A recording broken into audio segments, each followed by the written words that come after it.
سے ہم مصطفیٰ آشنا ہو گئے، جب سے ہم مصطفیٰ آشنا۔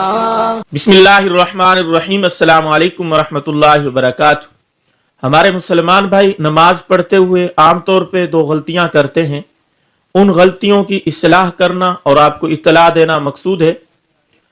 ایک حدیث پاک میں آتا ہے، حضرت علی رضی اللہ تعالی عنہ اور حضرت معاذ بن جبل رضی اللہ تعالی عنہ سے یہ حدیث مروی ہے، اور یہ ترمذی کے اندر آپ کو مل جائے گی۔ نبی علیہ الصلوۃ والسلام نے فرمایا کہ جو تم میں سے مسجد میں آئے اور امام صاحب نماز پڑھا رہے ہوں تو جس رکن میں، جس حالت میں امام کو پالے اسی رکن میں شریک ہو جائے۔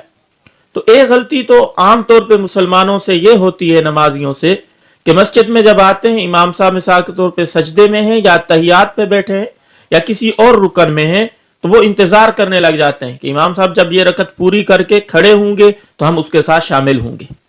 یہاں اصل جو مسئلہ بیان کرنا مقصود ہے وہ دوسرا ہے جو اب میں بیان کرنے لگا ہوں، کہ امام صاحب اگر التحیات پہ بیٹھے ہیں، پہلے قعدہ پہ بیٹھے ہیں، مقتدی آیا، اس نے آ کے نیت باندھی اور ادھر ہی قعدہ میں چلا گیا، ابھی بیٹھا ہی تھا کہ امام صاحب کھڑے ہو گئے، تو یہ فوراً اب بیٹھا ہے تو فوراً امام صاحب کے ساتھ کھڑا ہو جاتا ہے۔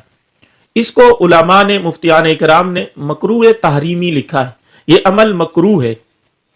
اس کو چاہیے کہ امام صاحب بے شک کھڑے ہو گئے ہیں، یہ التحیات تشہد جو پڑھ رہا ہے اس کو پورا کرے، اشہد ان محمدً عبدہ ورسولہ تک، التحیات سے لے کر عبدہ ورسولہ تک پڑھنا اس کے لیے ضروری ہے۔ اگر یہ چھوڑ کے کھڑا ہو گیا اور قیام کر لیا تو یہ عمل اس کا مکروہ تحریمی ہے۔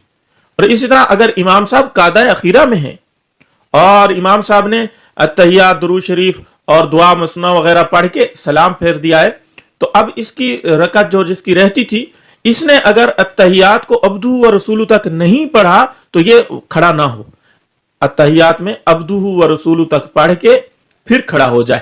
کچھ ہمارے مسلمان بھائی ایسا کرتے ہیں کہ امام صاحب نے بھی ایک ہی طرف سلام پھیرا ہوتا ہے، فوراً کھڑے ہو جاتے ہیں، پہلی طرف سلام پھیر لے، دوسری طرف سلام پھیرنے لگے، اس وقت کھڑا ہونا چاہیے اگر التحیات مکمل ہو چکی ہے۔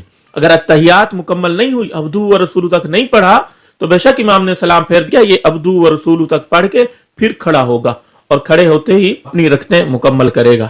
امید ہے جو بات میں سمجھانا چاہتا تھا آپ دوستوں کو سمجھ آ گئی ہوگی۔ اس کلپ کو شیئر بھی کیجیے گا۔ السلام علیکم ورحمۃ اللہ وبرکاتہ۔